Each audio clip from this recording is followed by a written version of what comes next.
জয় মা ভবানী। আমি অ্যাস্ট্রো প্রশান্ত শাস্ত্রী। এখন বাস্তু টিপস কিন্তু খুবই গুরুত্বপূর্ণ কথা, ছোট ছোট কথা, কিন্তু এইগুলো খুব মনে রাখার মতন বিষয়। যারা নতুন বাড়ি করছেন তারা এই কথাগুলো অবশ্যই শুনবেন এবং মনে রাখবেন, এবং পরে যখন বাড়ি করবেন নতুন বাড়ি, তখন এই কোণগুলো বা এই দিকগুলোকে মেনশন করে কোনো অভিজ্ঞ বাস্তুকে বিদকে নিয়ে বাড়ি করাই ভালো। দেখুন, দেখা যাচ্ছে 4টি কোণ বিশিষ্ট বাড়ি।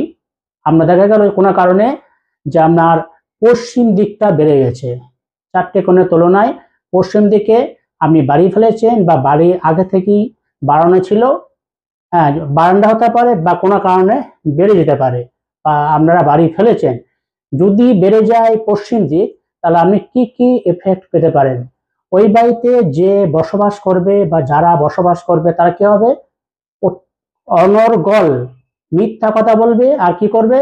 নিজের মধ্যে একটা দম্ভ দম্ভ ভাব, মানে হচ্ছে দাম্ভিক বলে না, ও লোকটা কত দাম্ভিক, একটা দাম্ভিকতার একটা ভাব, এই জিনিসটা কিন্তু এসে যাবে। আর কি হবে?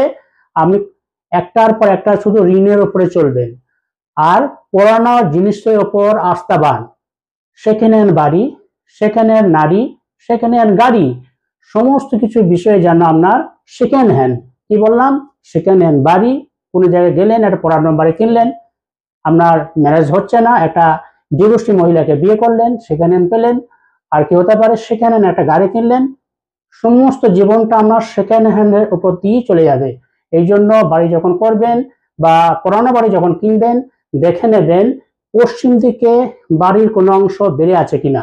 যদি বেড়ে থাকে, এই এফেক্টগুলো 100% পাবেন। আমি বাস্তু বিদ, আপনাকে কথাগুলো বললাম। আমি শাস্ত্রের বাইরে কোনো কথা বলি না। জয় মা।